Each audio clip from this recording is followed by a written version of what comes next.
Alhamdulillah, wassalatu wassalamu rasulillah, wa ala alihi wa ashabihi wa man tamassak bi sunnatihi ila yawmiddin, amma ba'd. So we will continue discussing the book Bulugh al-Maram by Hafiz ibn Hajar al-Asqalani rahimahullah, and we are now still covering concerning Kitab al-Buyu, and we'll be discussing concerning the hadith of Ibn Umar and the hadith of Jabir that discuss concerning matters regarding al-bay, ummahat al-awlad. So the hadith will be read, and then we'll go through mentioning or discussing matters pertaining to ahkam that can be taken from these hadiths. So I'll read two hadiths, in this case the hadith of Ibn Umar and also the hadith of Jabir ibn Abdullah ta'ala anhuma. Alhamdulillah wa salatu wa salam ala Rasulullah. Amma ba'd. Hadith 600, the Book of Business Transactions, Hadith 658. Narrated Ibn Umar radiallahu an forbade the sale of the slave woman who had given birth to children of their owners.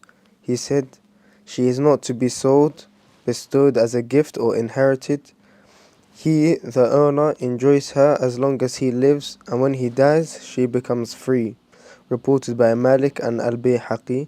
He said some of the narrators have attributed it to the Prophet mistakenly. Hadith 659, narrated Jabir radiallahu an, "We used to sell our slave women who had borne our children while the Prophet sallallahu alaihi wasallam was still living, and he saw no harm in that." Reported by An-Nisa'i, Ibn Majah and Al-Daraqutni. Ibn Hibban graded it Sahih, authentic. So that's concerning the hadith that are mentioned here regarding the hadith of Ibn Umar, and second the hadith of Jabir ibn Abdullah. So as for the hadith that they discussed, so they mentioned that the hadith of Ibn Umar, that as for the Sahabi here that they mentioned, that we have mentioned something about Ibn Umar in previous session. So we have covered concerning that Ibn Umar, who is Abdullah ibn Umar, ibn Khattab, ta'ala anhu, or anhuma.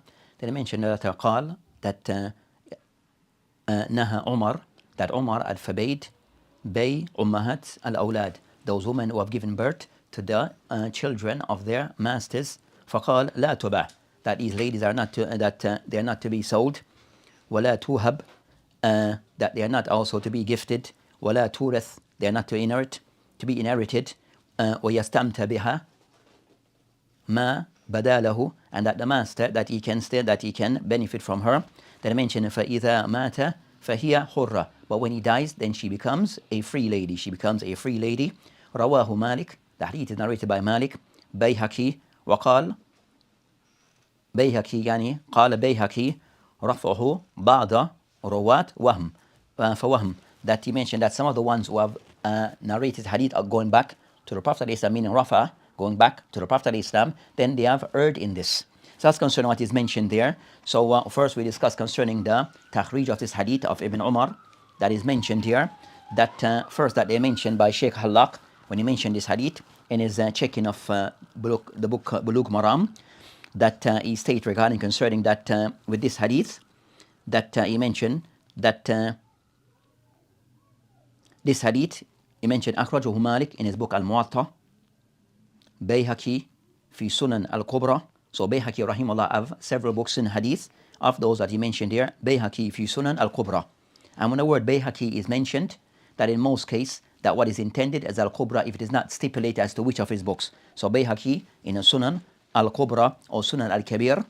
Then he mentioned Kultu, then something additional that he wished to add, which is Sheikh Halaki mentioned. وَرَوَاهُ, also the hadith have been mentioned by Ad-Daraqutni, marfuhan and Umar, that with Daraqutni the hadith have been narrated marfuhan, going back to the Prophet ﷺ. Rawahu marfu'an, then I mentioned وقال and ala Umar, that the hadith have been narrated upon Umar, going back to the Prophet ﷺ. Then he mentioned that وقال al-Bayhaqi, also Bayhaqi have said huwa wahm la yuhil dhikru, that is something which is not permitted to be mentioned as an error occurred. وقال حافظ في التلخيص, so Hafid ibn Hajar rahimahullah in his book Talkhis al-Habir that he mentioned. وقال Daraqutni as-Sahih waqfu, that he mentioned that Daraqutni have stated that what is correct, the correct version of the hadith, that it is mawquf, going back to the Sahabi Ala Ibn Umar, and Omar, that it goes back, what is correct, that it goes back to Ibn Umar and his father Omar. وكذلك قال البيهقي وعبد الحق الإشبيلي. So I mentioned that is what the position taken, or what is the Bayhaqi view on the hadith, that it is marfu, that it is mawquf, going back to Ibn Umar and his father, and also Abdul Haq Yani al-Ishbili. So that's concerning the first hadith regarding what is mentioned here by Takhrij by Al-Hallaq. Then we see as to what is said also by Sheikh Mahir regarding his checking of Sahih of Bulugh al-Maram. So I mentioned the hadith here, mentioned and Ibn Umar, and he mentioned the hadith that then he stated concerning that of Ibn Umar, that he mentioned that Sahih Mawquf La Marfu'an, that the hadith that it is authentic Mawquf, going back to Umar or Ibn Umar and Umar. As for it going back to the Prophet ﷺ, then that is not correct. قاله دارقطني والبيهقي, and that is what had been a position taken by Daraqutni and Bayhaqi. Then he mentioned that also the hadith akhrajahu, the hadith have been collected by Imam Malik in his book Muwatta, bi riwayat al-Layth. By said the riwayat al-Layth, we find that al-Muwatta have many narrators who have narrated Muwatta. So you have many of the students of Imam Malik who have narrated Muwatta. Amongst them, the more famous one is the writer of al-Laythi. So he mentioned that wa Ibn Abi Shayba in his book Al-Musannaf wa Daraqutni wal Bayhaqi.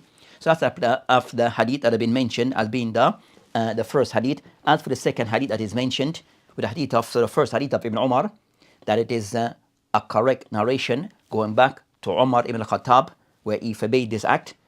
That is the correct version. You have some narration that mentions that the hadith go back to the Prophet ﷺ, but those versions are not correct. Those versions are not authentic. As for the second hadith, the hadith of Jabir bin Abdullah, also we have mentioned and about Jabir in previous sessions. So they mentioned that قال كنا نبيع سرارية, that we used to sell or purchase concerning that slave girls, وأمهات الأولاد, and also the mothers who have given birth to slave ladies who have given birth to children. وَنَبِيُّ الْإِسْلَامِ حَيٍّ, and the Prophet Islam was alive. وَلَا يَرَى بِذَلِكَ بَأْسًا, and the Prophet Islam, he didn't saw anything wrong with this. رواه نسائي وابن ماجه ودارقطني وصححه ابن إبان. So the hadith, as for takhrij of the hadith, that he mentioned the hadith, Ibn Hajar, the hadith is narrated by Nasa'i, Ibn Majah, Daraqutni. So they mentioned regarding concerning that, when they mentioned concerning that, so they mentioned here regarding concerning this hadith, that they mentioned that when they mentioned An-Nasa'i, so Ibn Hajar Rahimah mentioned Rawahu Nasa'i. So what is taken about Imam Nasa'i Rahimah, so Imam Nasa'i, that he has two books. So we have so An-Nasa'i, so Imam Nasa'i, he mentioned he has two books, Al-Kubra wa Sugra. So Al-Kubra, so when he mentioned An-Nasa'i, what is normally intended is As-Sugra, Al-Mujtaba. When it is mentioned in As-Kubra, they usually stipulated, they usually mention it from Al-Kubra. So when it is mentioned An-Nasa'i, without anything being mentioned as which book, then it is taken as As-Sugra, is smaller book, which is a part of Kutub Sitta. When it is intended Al-Kubra, they usually mention Al-Kubra, usually mention and clarify that the hadith is found in Al-Kubra. So they mentioned there akhrajahu An-Nasa'i fi Al-Kubra, so it is in Al-Kubra, not Al-Sugra. Then also they mentioned the hadith in Ibn Majah in his Sunan, Daraqutni in his Sunan, and also Ibn Hibban in his Ihsan. So the hadith is found in those books as mentioned by Ibn Hajar. They mentioned Qultu. So one, it kind of somewhat that coincided and also prove that the sources that has been referenced by Ibn Hajar, that this hadith can be found in those sources, so it can somewhat cross-reference what had been mentioned by Ibn Hajar. Then he mentioned Qultu, other additional sources, Akhrajahu Abu Dawood, Ahmed, Abdul Razak, yani in his Musannif, Al-Hakim.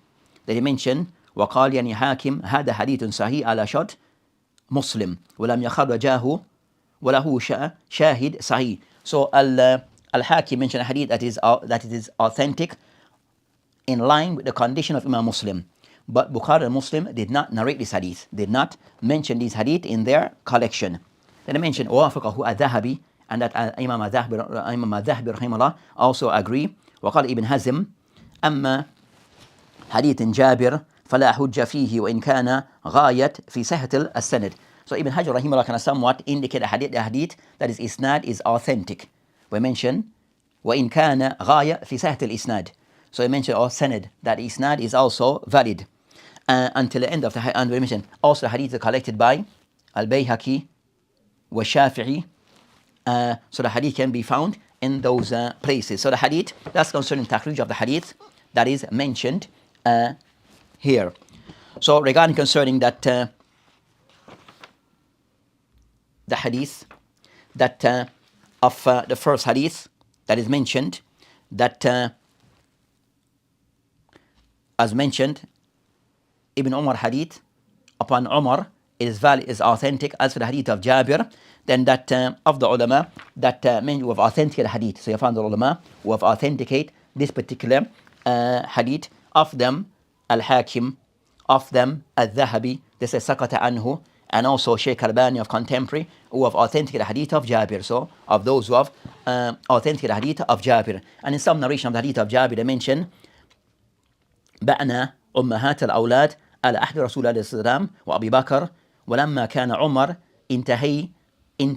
انتهينا, that they mention that we used to buy and sell the mothers who have children, slave mothers who have children, and that during the time of the Prophet Islam, and also the time of Abu Bakr, and the time of Omar, then this was stopped. In the time of Omar, this stopped. Mention isnaduhu sahih ala short al-Muslim, and they mentioned that isnad is sahih. So that's concerning the practice that used to. So that's the hadith and the practice that was used to be done then. So as for the next matter regarding this particular hadith, as for the benefit, one, the athar of Ibn Umar, so it considered to be the athar of Ibn Umar, of Ibn Umar and Umar, of Umar, that it indicates concerning fihi dalil ala tahrim bay ummahat al-awlad, that it shows the hadith or the athar of Umar ibn Khattab, that it shows regarding that as stated that Ibn Umar that is not allowed for the slave lady who have given birth to children of her master, that lady is not to be sold because she have given birth to her master, so she's not to be sold. So that's from what the athar of Ibn Umar that can be taken from it. And what is meant or mentioned that concerning this amma is concerning that ummahat are the amma, the slave lady who have given birth to her, giving birth by way of her master. So her master had in relation with her, she got pregnant and had a child for him. So the master is free, but she's a slave, so she's not to be sold because of giving birth to that child for her master. So that's from what the hadith here indicates. Also from the hadith that they mentioned that, so the hadith can mention that even of that the athar of Umar, it mentioned that they're not to be sold, they're not to be, that it is forbidden for them to be sold, and they're not to be sold. Also, they're not to be given of gifts to others, and also they are not to be inherited by others. But they mention لِيَسْتَمْتَعْ بِهَا مَا بَدَأَ لَهُ. But as for the master, he can still benefit from her, that he can still have relations with her. So they show that the master can have relation with his slave girl. That is allowed. So also they mentioned that with this matter, you have a discussion between the ulama. So the second hadith of Jabir, that what is mentioned by Jabir, that mentioned that kunna nobia, that we used to concern that we used to sell the mothers, the slave lady who have given birth to her, given birth of a child for her master. We used to sell them during the time of the Prophet Islam, and at the time of Omar, of Abu Bakr. Then at the time of Omar, this was discontinued. This was discontinued during the time of the Khalifa of Omar ibn Khattab. So you have that so with this, that you find that Jumhur of the ulama, that they're taking a position regarding that, and some mention ijma, that that regarding concerning that it is not allowed for this lady who have giving birth to children from her master, that she is not allowed to be sold. That she's not allowed to be sold. They mentioned that's been the view that the Sahaba eventually, and the majority of the ulama, that they somewhat all inclined towards. So that's the that at some point it was done, where they mentioned that it was done, but eventually then this was something that was forbidden, was made forbidden. So they said that as for the hadith of Jabir, that it showed the permissibility that they can be sold, that these ladies who have given birth to children from their master, that they can be sold, that the Prophet that did he know, and did he actually know or give the approval of this? They mentioned that there's something that is under discussion between some of the ulama, but some ulama, it was something that was permissible at some point, and then eventually that with the time of the Sahaba, of the time of Omar Khattab, then the Sahaba, they stopped doing of that practice. But ulama, so some ulama, it is something which is allowed, or was something that was allowed to be done. It was something which was allowed to be done, as in the hadith of Jabir, that the Prophet that it was allowed during that time. So this continued up until the time of Omar ibn Khattab regarding this particular practice. So they mentioned regarding concern that either that some mentioned that something was abrogated, but the one who can abrogate the Prophet Islam. So bring that the time would indicate that something was allowed. It was allowed for a while, but eventually it was made forbidden. Some mentioned it was abrogated by Omar, but that's not the case. As abrogation go back to the Prophet Islam to abrogate those type of ruling. So it showed that it was permissible, generally permissible. But then in the last days, then it was the companions that agreed that it to not to continue, to discontinue this type of practice. So that's concerning that with that difference between the ulama on this topic. But overall, I mentioned regarding concern that what have been now the practice is that what have been the established practice is that it is not allowed for them to be sold. So what become the established practice is that they are not to be sold. So that's concerning that discussion in brief mentioned by Sheikh Abdullah Fawzan on that particular topic. So what this shows regarding concerning those women who are of that category, regarding concerning that, as based upon the author of Ibn Umar, that it shows that they are not to be sold, that these women who have children, slave lady, who have children for her master, that lady is not to be sold. And what is to happen is that she gains her freedom upon the death of her master. So she will gain her freedom by the death of her master. So she'll remain with her master, but if she that of her way of getting of her freedom is by the death of her master, then she becomes free. And while during that time, she's not to be sold by anyone.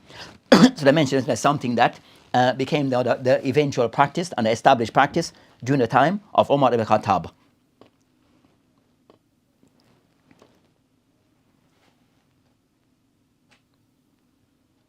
So we mentioned that they mentioned that Sheikh Bassam mentioned Jumhur ulama akhadu bima naha anhu Umar, that Jumhur of the ulama, they took the position that was mentioned by Umar that they are not to be sold, وَاتَّبَرُوهُ إِجْمَاهًا مِنَ الصَّحَابَةِ, and that is considered by some of the ulama as a form of ijma by way of the Sahaba, where they can somewhat align to the view of Umar during that time, during his time. وَإِيدَهُ, and I mentioned you have other hadith that you can somewhat mentioned that أَيُّمَا إِمْرَةٍ وَلَدَتْ مِنْ سَيْدِهَا فَهِيَ مُعْتَقًا عَنْ دُبُرٍ. But the hadith kind of somewhat is da'if regarding concern that any woman that have given birth of a child for her master, then she's considered to be a free lady upon his death. But the hadith is da'if. That hadith is da'if, or hadith of that meaning, it is da'if.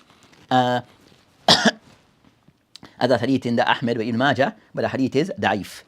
So the ulama have mentioned regarding concerning that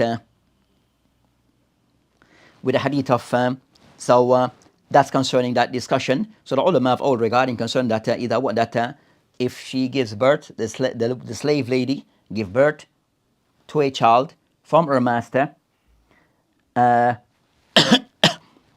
that child is born alive or dead, whether that child is born fully born, mature and born normally, or did not born normally, in whatever case the child is born, then that lady, she receive her freedom upon the death of her master, and not to be sold and to be inherited by others. So whatever state that the child is born, by with the child born alive or dead, premature or that nature, whether the child is born fully or disabled or with any condition, then that lady is considered to be given her freedom upon the death of her master. That's concerning the view that is taken by the ulama regarding this particular matter. So that's concerning the qawl, and they mentioned that Ibn Rushd mentioned Thabit and Omar أنه قضى بأن ولد لا تبيع, that Omar, that he made a judgment and a ruling that the woman of that category, they are not to be sold. وإنها حرة and رأس مال سيدها إذا مات, and she's considered to be freed upon the death of her husband. وهو قول أكثر تابعين, and that is a view that is taken by majority of the tabi'in وجمهور الفقهاء الأمصار, and majority of the ulama from all the different regions. وحكى ابن عبد البر وإسفاريين وباجي والبغوي وغيرهم إجماع على أنه لا يجوز بيعها, and that is an ijma, as mentioned by those ulama, that it is not allowed for that lady to be sold. She's not allowed to be sold. ولا نقل الملك فيها, and also that she's not given to others. Other people cannot take her ownership. Other people cannot take her ownership. So that's concerning what is discussed regarding concerning that of those ways regarding concerning that lady who is a slave but have given birth to children or a child for her master, then she gains her freedom by way of upon the death of her master if she remains in his service until then. And during that, and with that, after that, then it's not allowed for her to be sold or to be inherited or to be given away to anyone. She gained her freedom at that time. So that's concerning. So it shows regarding concern that of those type of business transactions is not allowed. Is a woman of that level, of that category, they are not allowed to be sold. So a woman of that level, of that type, they are not allowed to be sold, and such business transaction is not considered to be valid. So that's the concern. So that's concerning the point of those two hadith of Ibn Umar, which is an athar going back to his father Omar, and also Jabir. So that's concerning what is taken from those hadith. With that, inshallah ta'ala, we'll end this session regarding this discussion regarding of those type of business transactions that are not allowed to be carried out. So with this, inshallah ta'ala, we'll end. وبالله تعالى توفيق وهذه السبيل. السلام عليكم ورحمة الله وبركاته.